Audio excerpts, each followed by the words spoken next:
All right, welcome back to day 3. I'm pretty tired.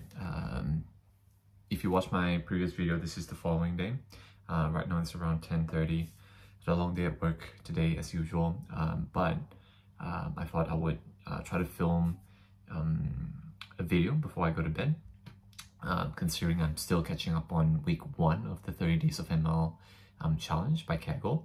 So today in this video, I think what I'm going to do is I'll do lesson 2 of the Python course, and then I'm going to get some rest. Tomorrow I'm taking a day off from work, and then I'll try my best to catch up on all the lessons within Python. Hopefully I can finish everything by tomorrow. But yeah, for today's video, we're only doing lesson 2, which is functions and getting help. So functions we discussed a little bit yesterday. So yesterday we looked at 2 particular functions. One's print, which is a built-in function in Python that allows us to print something on the screen. And another function that we looked at yesterday was type, which allows us to check the data type of a variable. So data type could be something like an integer, a float, which is a decimal point. It can also be an object for a string. And we also looked at Boolean, which is true and false. Today, I think what we're going to learn is how to create our own function in addition to the existing ones within Python itself. I'm not too sure. I'm sort of guessing that's what we're learning. So lesson 2 is called functions and getting help. Calling functions and defining our own using Python's built-in documentations. So let's just check it out. I've been pretty busy with work. Finally wrap up the project today. The manager gave all of us 2 days off. So I'm going to take one of those days off tomorrow, and then I'm working Friday. Today's Wednesday. I'm taking Thursday off, and then Friday I'll come back to work. So hopefully tomorrow, since I have the day off, I'm gonna try my best to catch up on all of the Python course. But yeah, anyway, enough talking. Let's just begin today's lesson. All right, first we're going to look at getting help. So there's a function called help. So help is another example of a function.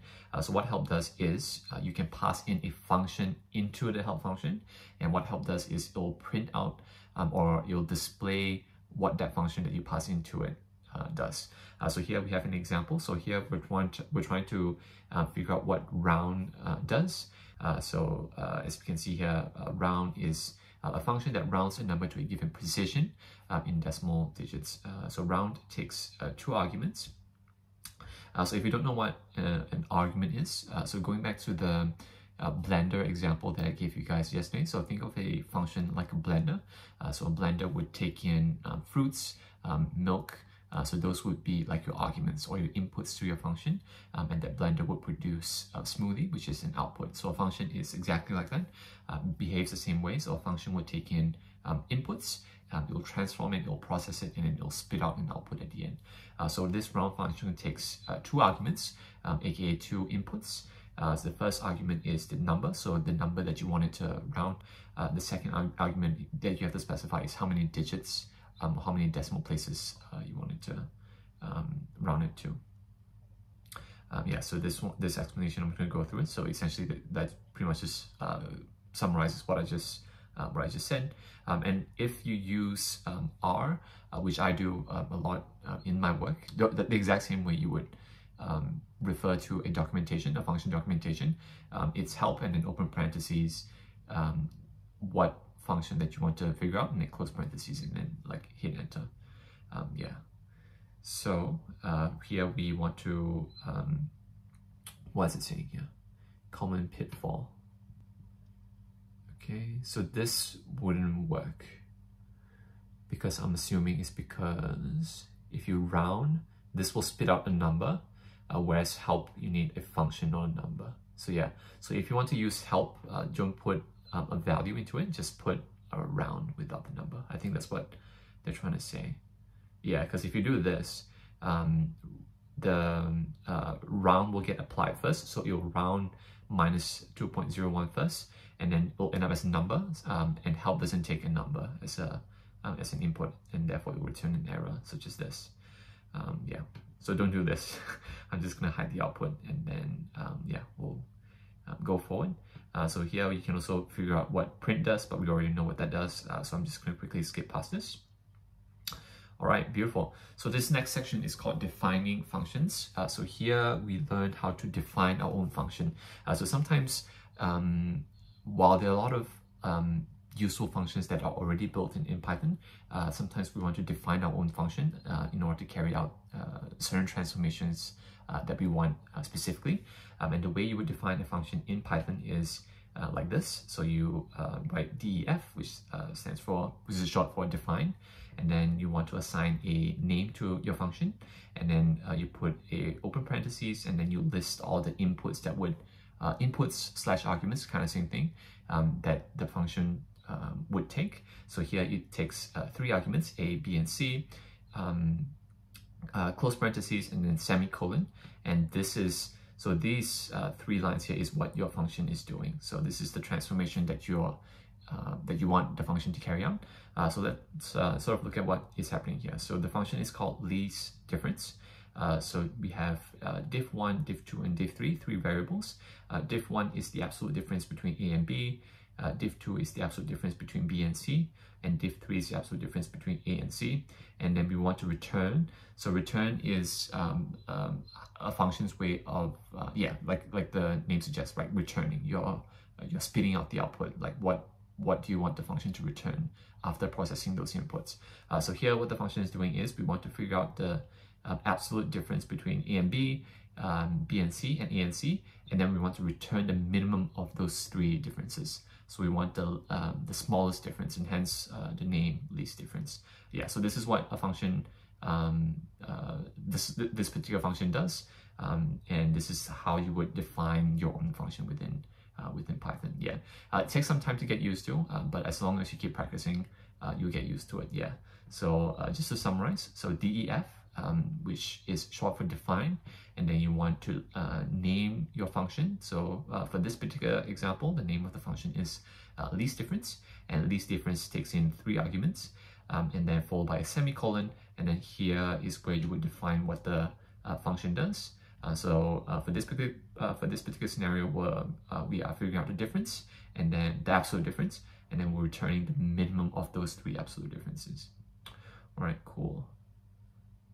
Let's just move on. All right, so here we are putting the function to use. So we are calling the function 3 times here. So there are 3 different examples here. So least difference 1, 10, and 100. So let's try and see if we can sort of figure out what the function will return before looking and try not to. I just realized there's an output here, but yeah, let's just go with me. Entertain me. Just assume that you haven't seen the output yet. So the difference between the absolute difference between 1 and 10 is 9. The absolute difference between 10 and 100 is 90. The difference between 1 and 100 is 99. So the least difference is 9, which is the difference between 1 and 10, and so therefore you'll return a 9. So you can try these 2 functions out and just confirm your intuition with the output. Yeah.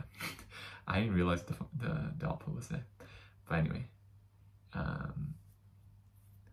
you can also pass in your function into help as well. I didn't know you can do that, but sure. All right, what is this doing? Doc strings. I don't know what this is.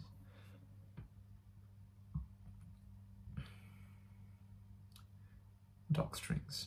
Doc strings is a triple quoted string which spans multiple lines. Oh, okay. So this, I believe it's, I normally don't do this, but I'm pretty sure this is a good practice. So like when you're defining a function, going back to the point what I made yesterday, which I also talked about in my latest article, shameless plug, which is that yesterday I talked about the importance of documenting your code, which is like how, which is very important in the real world.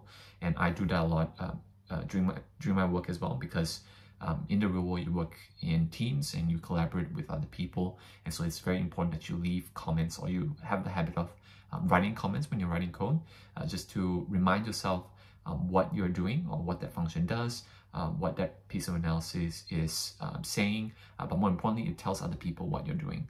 So for example, if a manager wants to know what you're working on, or if your colleague is picking up your work, he will be able to tell what you have done because you've written, because you've left comments on your code.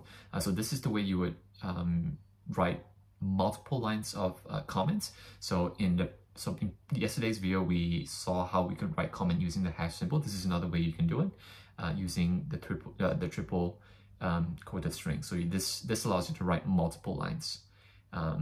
Yeah. So I think this is a habit. Admittedly, I don't do this often enough.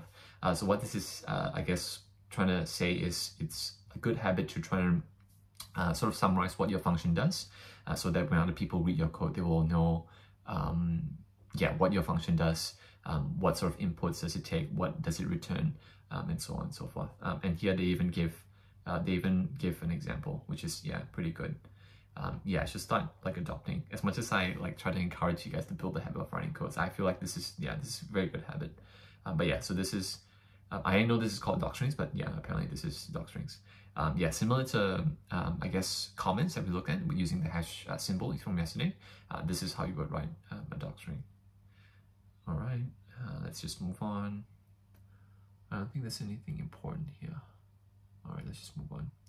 Functions that don't return. What if we don't include a return keyword in our function?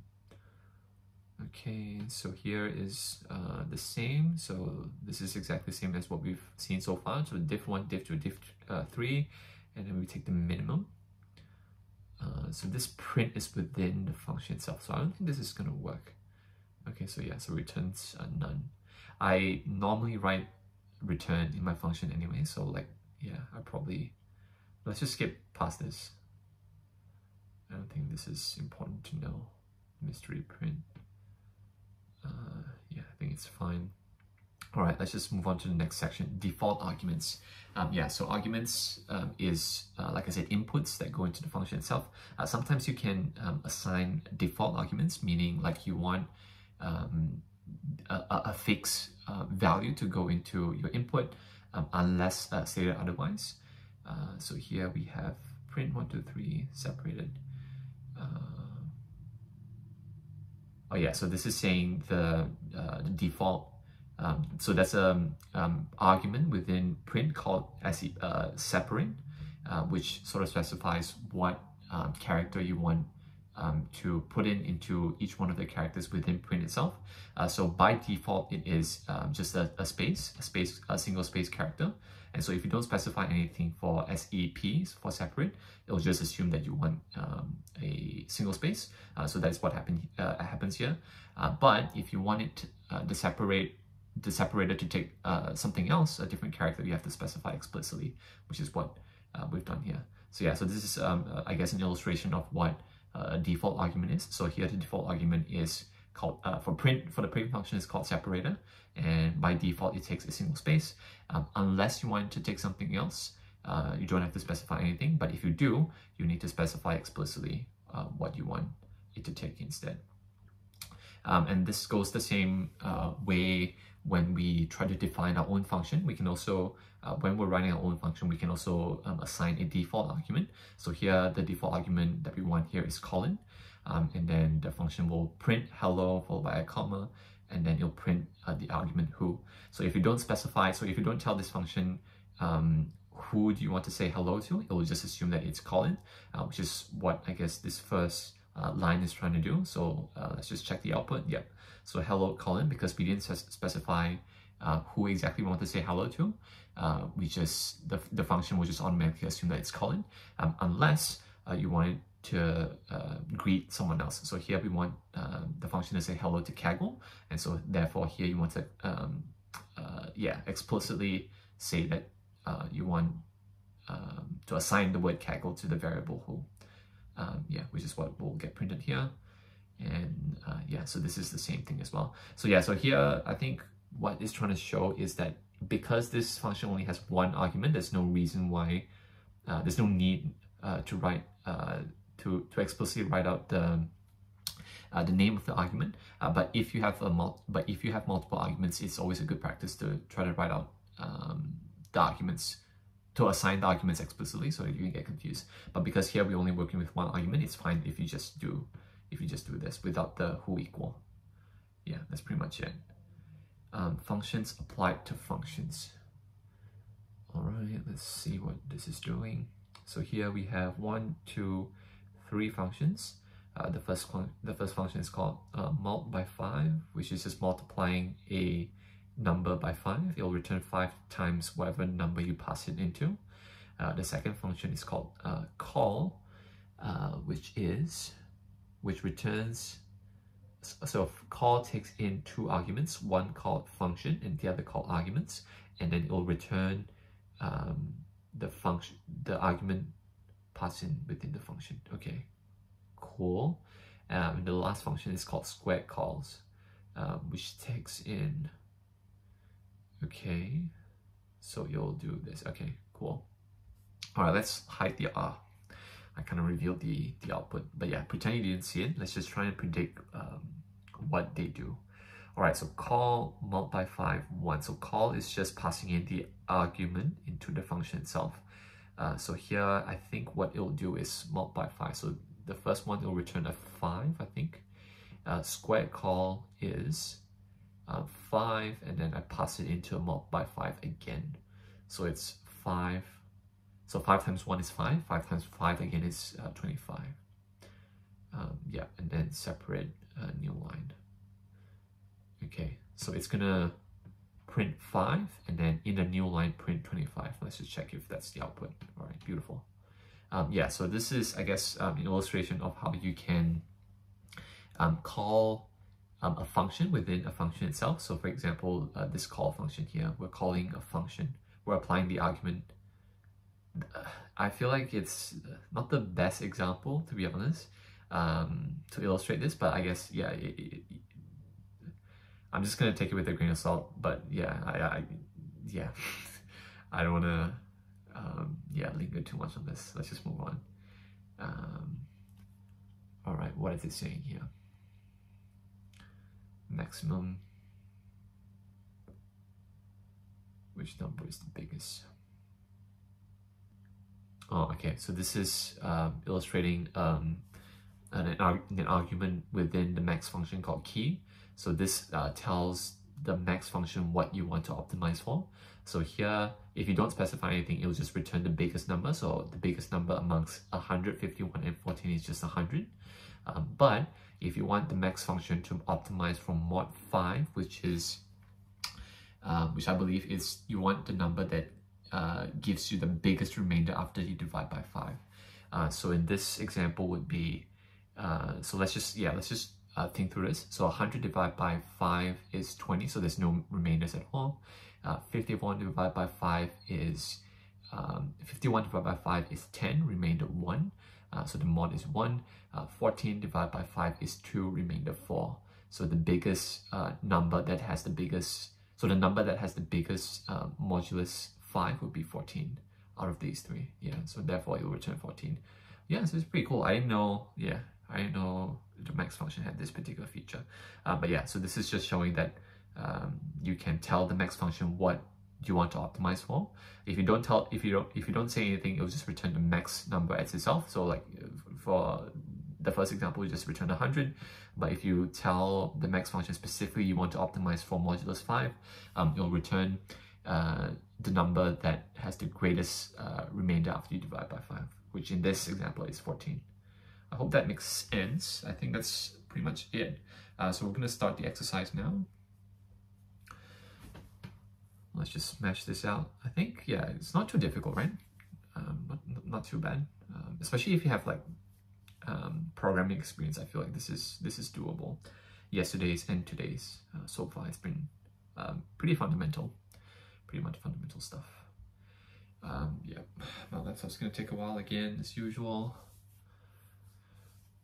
Let's just wait for it to load.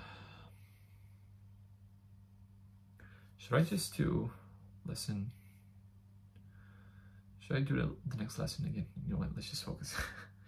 Let's not get too over ambitious because I'm pretty tired as well. All right, let's just run this. So this is the first cell, is just the setup. So to remind you, this is what we call a cell. So the way you would run a cell is if you click the play button on the left hand side, but I usually just do Control Enter, which is what I just did. So yeah, so you need to run the first cell first. So this is just to set up the notebook. My laptop is extremely slow. All right, setup is complete. Let's now begin our exercise. So question number 1, complete the body of the following function according to its docstrings. All right, so let's see what this function does. So this function returns the given number rounded to 2 decimal places. So for example, if we pass 3.14159 into this function, it'll return 3.14. All right, cool. So replace this body with your line of code. So let's just get rid of the word pass. So pass is a keyword within Python that tells the function to not do anything, just pass it. But we want to get rid of that. And then, all right, so we want to return, So we want to return a given number to 2 decimal places. So we probably have to call the round function. So here we're calling a function within a function. Yeah, I think so. So we want to round the num argument. So if the user passes in a number, we want to round that particular number to 2 decimal places and then return it. That should work. Pretty simple. Correct. Yeah, so you can uncommon for hint. I think I talked about this yesterday, so I'm just going to skip it. The helpful round says that n digits may be negative.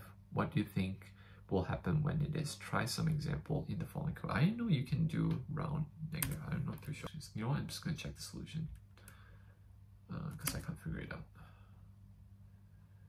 As you've seen, n digits minus 1 rounds to nearest 10 digits. N digits minus 2 rounds to the nearest 100 digits, and so on. Suppose we're dealing with very large numbers such as these. We probably don't care whether it's this.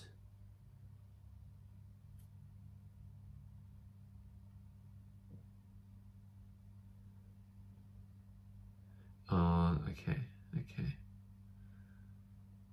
That makes sense. So it's just taking away, so if we're dealing, so what this is saying is if we're dealing with like very, very big numbers, especially like in the millions, the numbers that are in the 100 places probably won't matter as much. So we just want to focus on the first couple of numbers. Yeah, I guess that makes sense. This makes sense. Cool. I learned something today. I didn't know you could do that. All right. Question number 3. In the previous example, the candy sharing friends Alice, Bob, and Carol. So this is following on from our previous exercise from yesterday. Tried to split candies evenly. For the sake of their friendship, any candies left over will be smashed. For example, if they bring home 91, they'll each take 30 and smash 1. Below is a simple function that will calculate the number of candies to smash for any number of total candies. Modify the function so that it optionally takes a second argument representing the number of friends the candies are being split. If no argument, so it should assume 3. So already from here we can see that we need to specify a default argument. Update the docstring to reflect this new behavior. I'm not going to do the docstrings because Siebes. But anyway, the instruction told us to specify a new argument called number of friends. So let's just create this new argument here called number of friends, and then the default is 3. So if the user doesn't specify a value for number of friends, which is going to assume is 3. So this is the function that we have from yesterday. So we need to modify this such that it returns number of friends. I think that's pretty much it. Yeah, that's all the changes that we need to make. Let's just make sure. Total number of candies, mod number of friends. If the user doesn't tell us, we're just going to assume it's 3. Yep, this should be correct. Yep, beautiful. But yeah, so you should do the docstrings if you have time. For the sake of time, I'm just going to skip past this. All right, cool. We have a optional question. Let's just do it. Because we're nerds, right? It may not be fun, but reading and understanding error messages will be an important part of your Python career, okay? Each code cell below contains some commented buggy code for a cell. Run the code and predict what you think will happen. The uncommented code, then uncomment the code and run it to see what happens. Fix the code. Okay.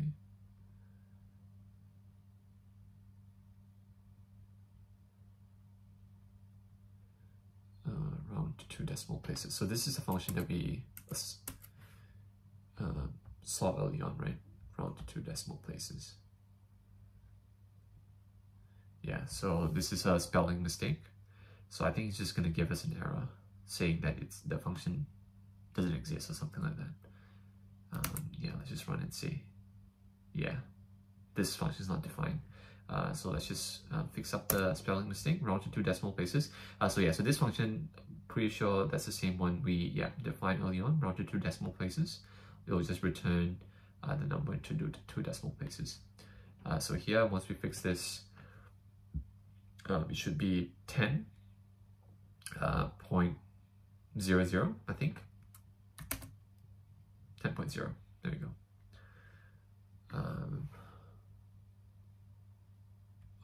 Which of the... Alright, let's just uncomment this. Yeah, so the way you would do uncomment quickly is just you highlight the whole code and you just do Control / to comment. You can also uncomment. Yeah, so that's a quick way to do it.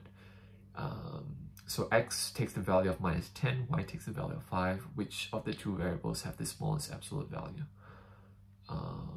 Absolute value.